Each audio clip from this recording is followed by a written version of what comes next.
the problem sometimes when grandmothers take over and they don't let the mother be the mother. Thank you for saying that. And it's the truth. Thank you. I agree. You have to let your children be a mother. Mm-hmm. You have to. Yes. You know why? Because later on in life, they're not going to really respect their mother. Mm-hmm. You know, and today is a lot of going on in these streets. Mm-hmm. And I rip and run these goddamn streets and I see a lot. Mm-hmm. You know, and it's sad. Sometimes I cry. And I be like, damn, yo. You know, I said, damn, I thought I had it bad. Mm-hmm. But they have it worse. Yeah. You know, Mm-hmm. blacks and Hispanics and teachers. Wow.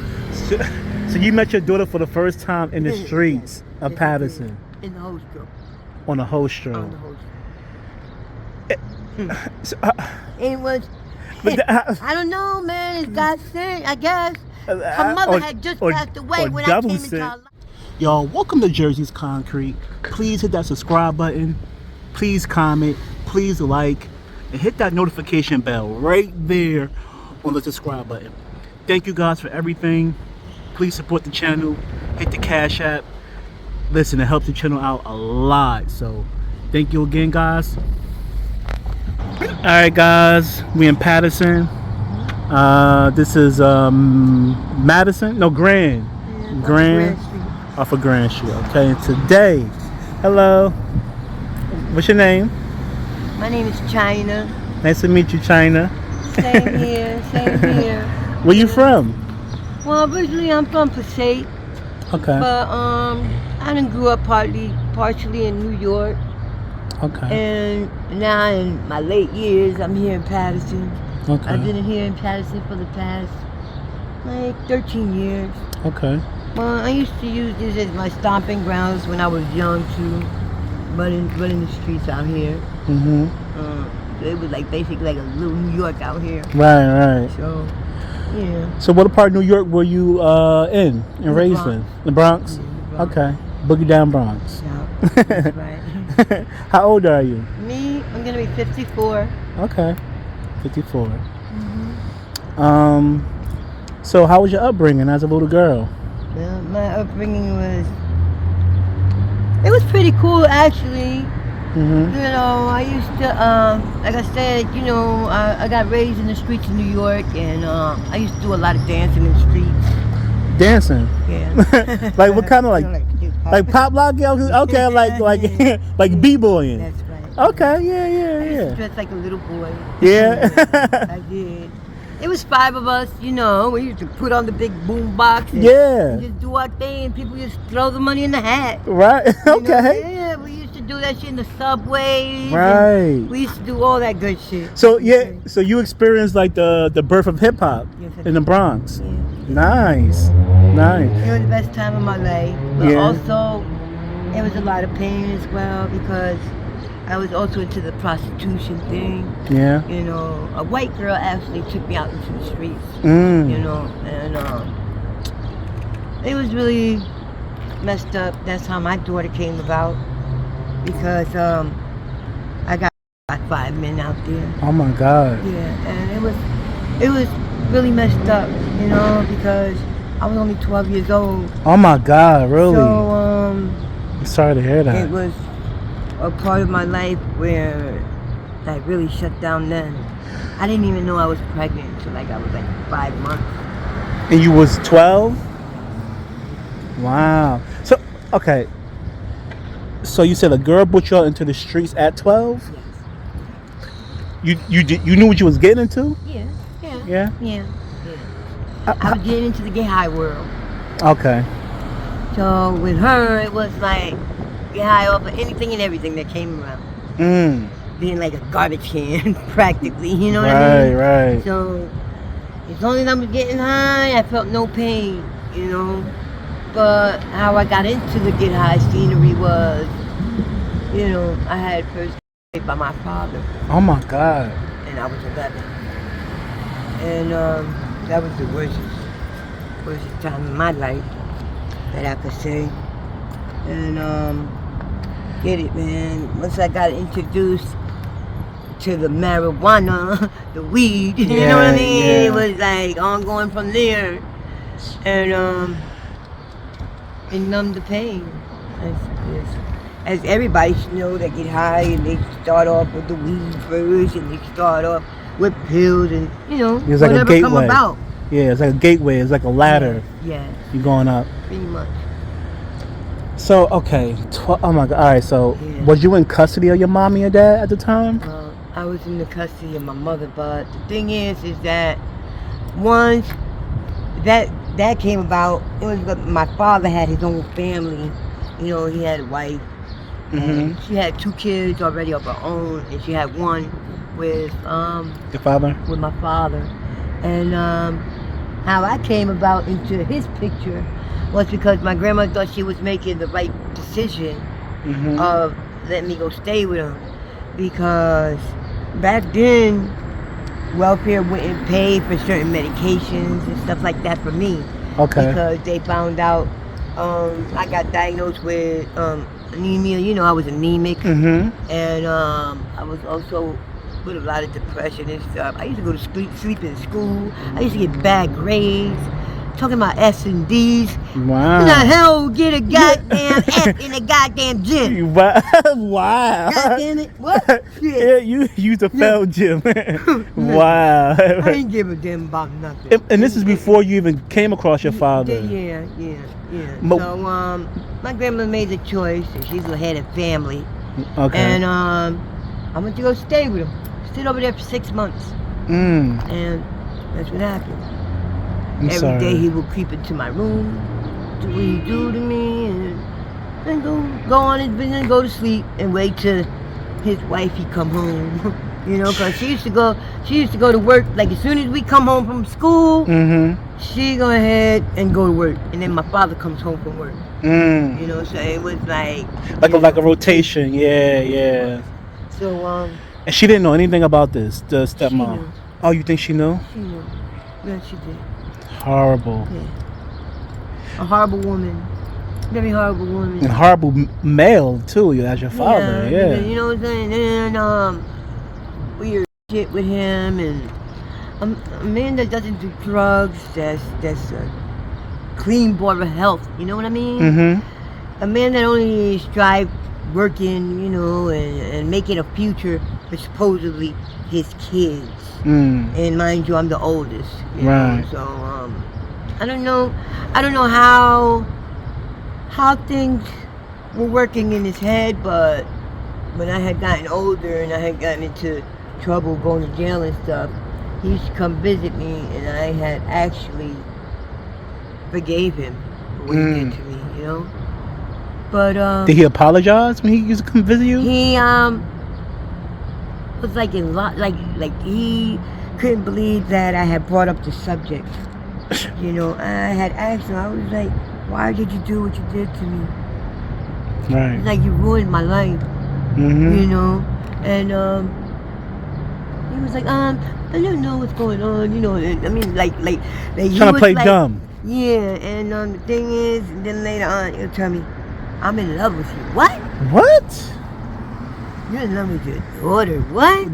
What is wrong with you? You know what I mean? It was like, I grew up in an atmosphere where everything was quiet. You know what I mean? You don't go ahead and talk about no family, nothing.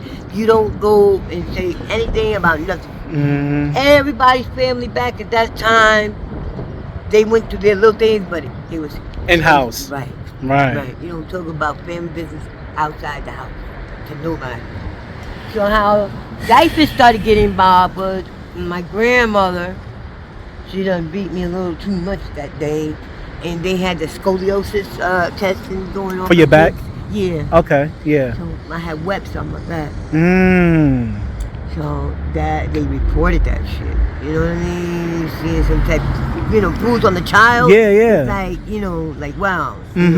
That's when they started trying to, remove children from houses.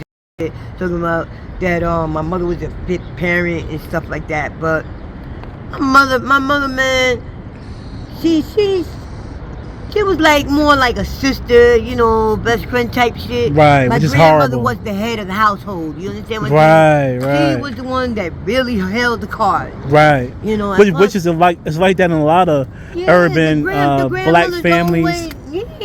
Hispanic families. Yeah, man. The grandmother's always the one that holds the family together, no matter what. Mhm. She's the mom, Mhm. you know. And basically, that's the problem. That's the problem sometimes when grandmothers take over and they don't let the mother be the mother. Thank you for saying that. And it's the truth.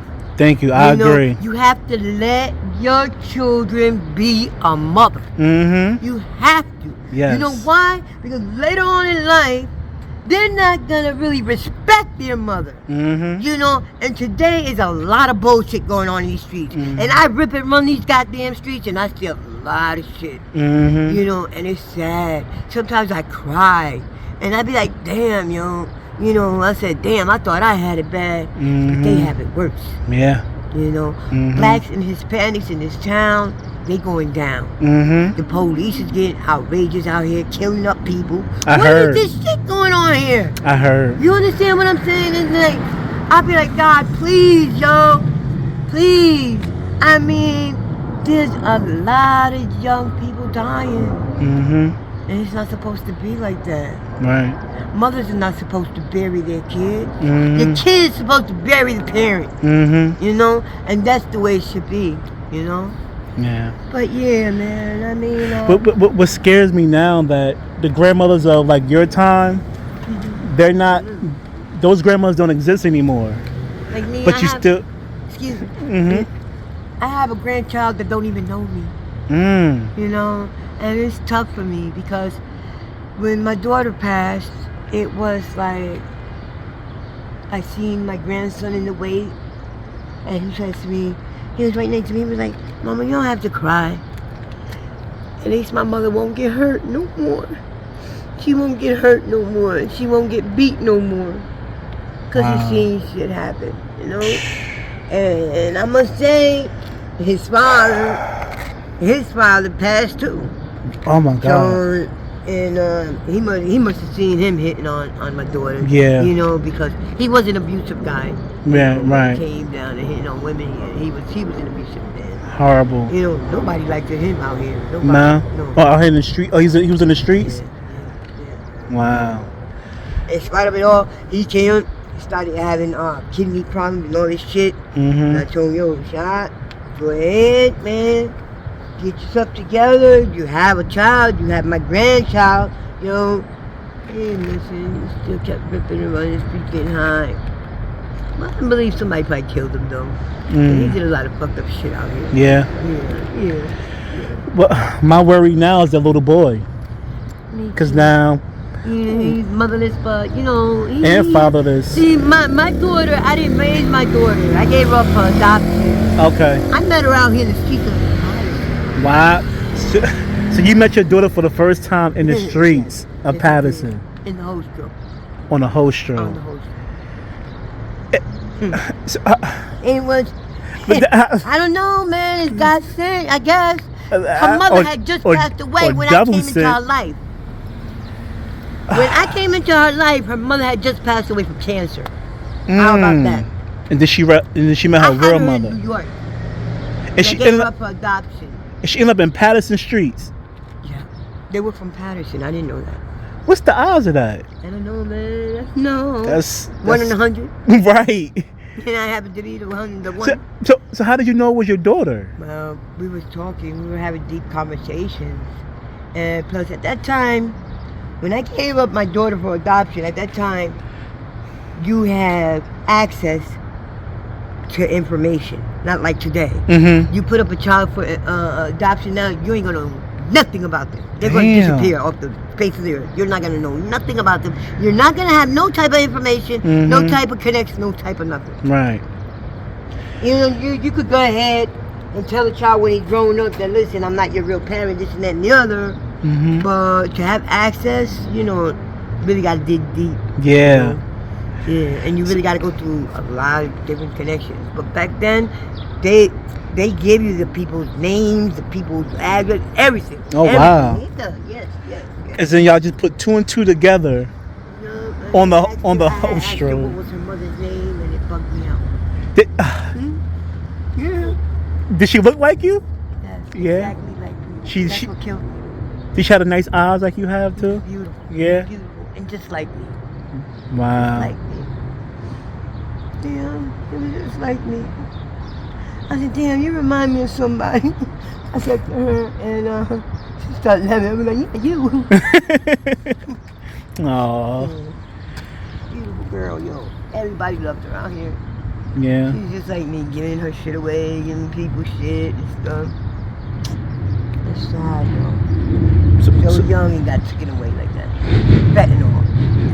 Oh yeah. They put something in the. Mind you, she was locked up for 6 weeks.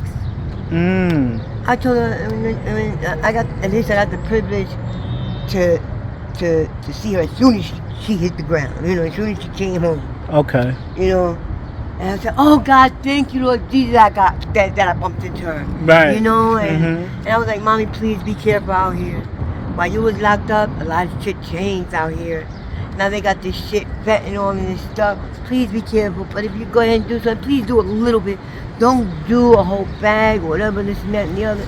But nah, Mom, I'm not gonna do that shit. You know, I said I'm not gonna go back to that stuff. She says to me, she's like, "All right, Mommy. You know, I believe you. But, you know, if you do, just please be careful." I said to her. Yeah. It was with her aunt's house, and apparently she gave her the drugs, or she probably bought it, but I heard that she had gotten it from her ex-boyfriend, which her ex-boyfriend had a vendetta with her, because people were saying that she ratted him out and a whole bunch of shit. Yeah. And what's so funny is that she passed away, he ended up passing away, because his stupid ass go ahead and hit an older woman inside a liquor store. And then, mind you, she was a Puerto Rican lady. You know, no Puerto Rican lady. Right. You can walk out the store, okay. Right.